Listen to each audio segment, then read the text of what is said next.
Hi dear friends, good morning. ഒരു സർക്കാർ ജോലി ലക്ഷ്യം വെച്ച് മുന്നോട്ട് സഞ്ചരിക്കുന്ന എല്ലാ പ്രിയ ഉദ്യോഗാർത്ഥികൾക്കുമൊപ്പം ഞാനും എൻ്റെ ചാനലും ഡ്രീം PSC വിത്ത് മീ. ശരിക്കും പറഞ്ഞാൽ നിങ്ങൾക്കറിയാം, നമ്മളിപ്പോൾ പഠനം നടത്തുന്നത് സ്മാർട്ടായിട്ട് 1000 ഡേയ്സ് കൊണ്ട് കുറേയേറെ സ്പെഷ്യൽ വസ്തുതകൾ പഠിക്കാനാണ് ശ്രമം നടത്തുന്നത്. ഇതിൽ തൊഴിൽ വീതിയിൽ പ്രസിദ്ധീകരിക്കുന്ന ഓരോ ആഴ്ചയിലെയും സ്പെഷ്യൽ ടോപ്പിക്കുകൾ. ഈ ആഴ്ച 2 ക്ലാസ് കഴിഞ്ഞു, ഇത് 3ാമത്തെ ക്ലാസ്സാണ്. ജനാധിപത്യം, ഭരണം, ദുരന്ത നിവാരണം, ഇതാണ് ടോപ്പിക്. ആദ്യ 2 ക്ലാസ്സുകളുടെ ലിങ്ക് ഞാനിതിൻ്റെ ഡിസ്ക്രിപ്ഷനിൽ കൊടുക്കാം. വാർഡ് തലത്തിലുള്ള വികസന പ്രവർത്തനങ്ങൾ തീരുമാനിക്കാനുള്ള വേദി. നമുക്കറിയാം, ഗ്രാമസഭ.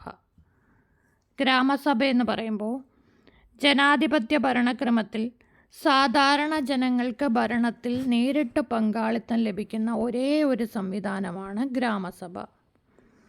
ഒരു ഗ്രാമപഞ്ചായത്തിലെ വാർഡിലെ മുഴുവൻ സമ്മതിദായകരും ആ ഗ്രാമസഭയിലെ അംഗങ്ങളായിരിക്കും.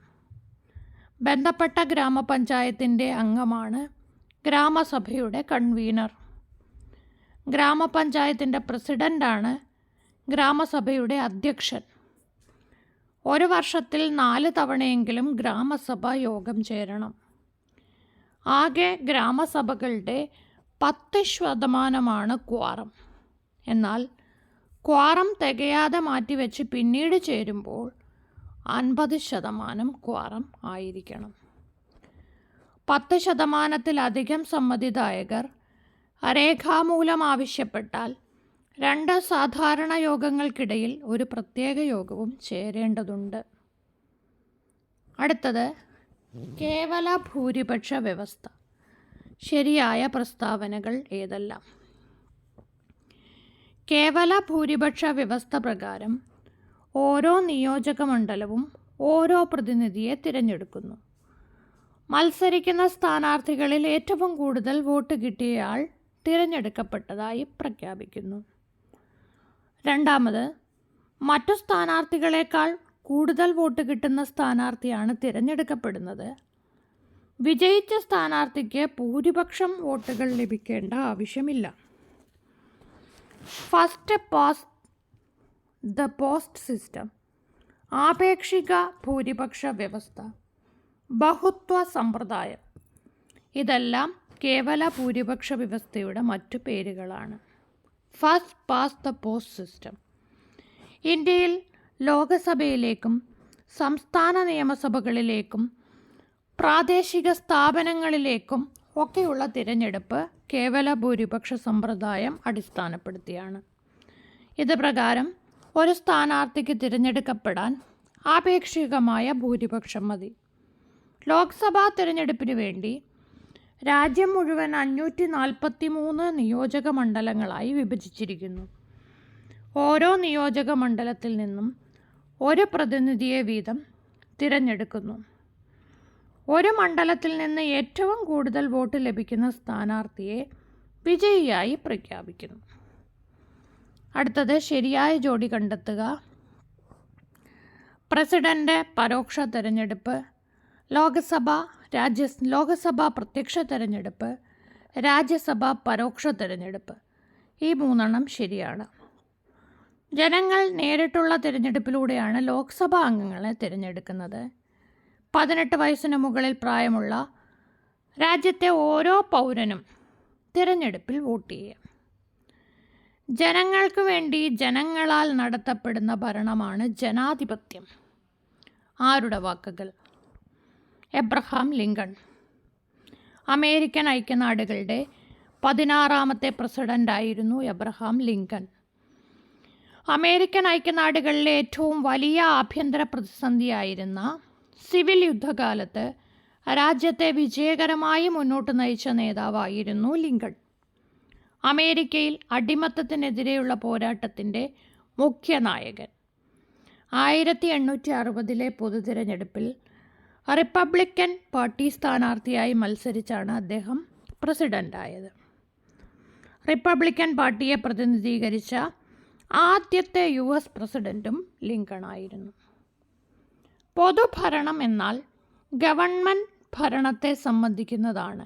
ആരുടെ വാക്കുകൾ? എൻ ഗ്ലാഡൻ. പ്രശസ്തമായ ചില ഉദ്ധരണികൾ. യുദ്ധം ആരംഭിക്കും മുമ്പ് തന്നെ വിപ്ലവം നടപ്പായി കഴിഞ്ഞിരിക്കുന്നു. അത് ജനങ്ങളുടെ ഹൃദയത്തിലായിരുന്നു. ജോൺ ആഡംസിൻ്റെ വാക്കുകൾ. സ്വതന്ത്രനായി ജനിക്കുന്ന മനുഷ്യൻ എവിടെയും ചങ്ങലകളിലാണ്. റൂസോയുടെ വാക്കുകൾ. മനുഷ്യന് ചില മൗലിക അവകാശങ്ങളുണ്ട്. അതിനെ ഹനിക്കാൻ ഒരു ഗവൺമെൻറ്റിനും അവകാശമില്ല. ജോൺ ലോക്കിൻ്റെ വാക്കുകൾ. ഏതെങ്കിലും വിദേശ ശക്തികൾക്ക് ഈ വൻകര ദീർഘകാലം കീഴടക്കി കഴിയണമെന്നത് യുക്തിക്ക് നിരക്കുന്നതല്ല. തോമസ് പെയിൻ്റെ വാക്കുകൾ. സാർവത്രിക പ്രായപൂർത്തി വോട്ടവകാശം പരാമർശിക്കുന്ന ഭരണഘടനാ അനുച്ഛേദം 326. ഇന്ത്യയിലെ ആദ്യത്തെ ലോക്സഭാ തിരഞ്ഞെടുപ്പ് നടന്നത് 1951-52.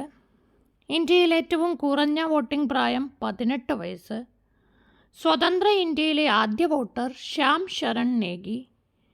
ഇന്ത്യയിൽ ആദ്യം ഇലക്ട്രോണിക് വോട്ടിംഗ് മെഷീൻ ഉപയോഗിച്ച് തിരഞ്ഞെടുപ്പ് നടന്ന സംസ്ഥാനം കേരളം. ഉദ്യോഗസ്ഥ വൃന്ദത്തിൻ്റെ സവിശേഷതകൾ. ശ്രേണിപരമായ സംഘടന, യോഗ്യത അടിസ്ഥാനമാക്കിയുള്ള നിയമനം, സ്ഥിരത. ഉദ്യോഗസ്ഥ വൃന്ദത്തിൽ രാഷ്ട്രീയ താൽപ്പര്യം വരില്ല. ഉദ്യോഗസ്ഥന്മാരുടെ മേധാവിത്വത്തിലുള്ള ഭരണത്തെയാണ് ഉദ്യോഗസ്ഥ ഭരണം എന്ന് പറയുന്നത്. പൊതുസേവനങ്ങൾ നടപ്പാക്കുന്നതിനാണ് ഉദ്യോഗസ്ഥ വൃന്ദം ഉള്ളത്. കക്ഷി രാഷ്ട്രീയ താൽപ്പര്യങ്ങൾക്ക് അതീതമായി നിഷ്പക്ഷമായി ഉദ്യോഗസ്ഥ വൃന്ദം പ്രവർത്തിക്കണം. നിശ്ചിത സേവന കാലാവധി ഉദ്യോഗസ്ഥ വൃന്ദത്തിൻ്റെ പ്രത്യേകതയാണ്. ശ്രേണിപരമായ സംഘാടനം അതിൻ്റെ പ്രത്യേകതയാണ്. യോഗ്യത അടിസ്ഥാനമാക്കിയുള്ള നിയമനവും. നാച്ചുറൽ ഹിസ്റ്ററി എന്ന പുസ്തകത്തിൻ്റെ രചയിതാവ് പ്ലിനി ദി എൽഡർ. അദ്ദേഹത്തിൻ്റെ കൃതിയാണ് നാച്ചുറൽ ഹിസ്റ്ററി. റോമൻ സാമ്രാജ്യം മുതൽ ആധുനിക കാലം വരെ നിലനിൽക്കുന്ന ഏറ്റവും വലിയ ഒറ്റക്കൃതി. പുരാതന എഴുത്തുകാരിൽ നിന്ന് ശേഖരിച്ച വിവരങ്ങൾ ഇതിൽ സമാഹരിച്ചിരിക്കുന്നു. കൃതിയുടെ വിഷയമേഖല പ്രകൃതി ചരിത്രം മനസ്സിലാക്കുന്ന കാര്യങ്ങളിൽ പരിമിതപ്പെടുത്തിയിട്ടില്ല. പ്ലിനി തൻ്റെ കൃതിയെ പ്രകൃതി ലോകം അല്ലെങ്കിൽ ജീവിതം എന്ന് നിർവചിക്കുന്നു. ശരിയായ പ്രസ്താവന തിരഞ്ഞെടുക്കുക. ഇന്ത്യയിൽ നിലവിലുള്ള പ്രത്യക്ഷ പ്രാതിനിധ്യ സമ്പ്രദായത്തെ കേവല ഭൂരിപക്ഷ വ്യവസ്ഥയെന്ന് വിളിക്കുന്നു. ഇന്ത്യയിൽ പരോക്ഷ തിരഞ്ഞെടുപ്പ് രീതിയെ ആനുപാതിക പ്രാതിനിധ്യ വ്യവസ്ഥ എന്ന് വിളിക്കുന്നു. കേവല ഭൂരിപക്ഷം നമ്മൾ ആദ്യം പഠിപ്പിച്ചത്. രണ്ടും ശരിയാണ്. ജനങ്ങൾ അവരുടെ പ്രതിനിധികളെ തിരഞ്ഞെടുത്ത് അവരിലൂടെ ഭരണം നടത്തുന്ന രീതി, അതാണ് ആധുനിക ജനാധിപത്യ രീതി. ഇതിനെ പരോക്ഷ ജനാധിപത്യം അല്ലെങ്കിൽ പ്രാതിനിധ്യ ജനാധിപത്യം എന്നും വിളിക്കുന്നു. ഭരണകാര്യങ്ങളിൽ തീരുമാനമെടുക്കുന്ന പ്രക്രിയയിൽ ഓരോ പൗരനും നേരിട്ട് പങ്കെടുത്താൽ അത് പ്രത്യക്ഷ ജനാധിപത്യം. ലോക്സഭയിലേക്കും സംസ്ഥാന നിയമസഭകളിലേക്കും തദ്ദേശ സ്വയംഭരണ സ്ഥാപനങ്ങളിലേക്കും എല്ലാം തന്നെ പ്രത്യക്ഷ തിരഞ്ഞെടുപ്പ് രീതി അനുസരിച്ചാണ് തിരഞ്ഞെടുപ്പ് നടത്തുന്നത്. ഇന്ത്യയിൽ ഓരോ 5 വർഷം കൂടുമ്പോൾ ലോക്സഭയിലേക്കും സംസ്ഥാന നിയമസഭകളിലേക്കും പൊതു തിരഞ്ഞെടുപ്പുകൾ നടക്കുന്നു. സംസ്ഥാന തലത്തിൽ ഉദ്യോഗസ്ഥരെ തിരഞ്ഞെടുക്കുന്നത് സംസ്ഥാന പബ്ലിക് സർവീസ് കമ്മീഷൻ. സംസ്ഥാന പബ്ലിക് സർവീസ് കമ്മീഷൻ ചെയർമാനെയും അംഗങ്ങളെയും നിയമിക്കുന്നത് ഗവർണറാണ്. അംഗത്തിൻ്റെ കാലാവധി 6 വർഷം അല്ലെങ്കിൽ 62 വയസ്സ്. സംസ്ഥാന പബ്ലിക് സർവീസ് കമ്മീഷൻ അംഗങ്ങളും ചെയർമാനും രാജി സമർപ്പിക്കേണ്ടതും ഗവർണർക്കാണ്. അപ്പോൾ ഇന്ന് 3ാമത്തെ ദിവസം നമ്മൾ 30 ചോദ്യങ്ങൾ പഠിച്ചു. ഈ ഒരു പോർഷനിൽ ഏകദേശം 50 ചോദ്യങ്ങളുണ്ട്. 5 ഭാഗങ്ങളായിട്ട് നമുക്കത് പഠിച്ചു തീർക്കാൻ സാധിക്കും. വീഡിയോയെക്കുറിച്ചുള്ള അഭിപ്രായം രേഖപ്പെടുത്തുക. ഇഷ്ടപ്പെട്ടെങ്കിൽ നിങ്ങളൊന്ന് ലൈക്ക് ചെയ്തേക്കുക. എന്തെങ്കിലും ഒരു കമൻറ്റ് രേഖപ്പെടുത്തുക. All the best. Thank you.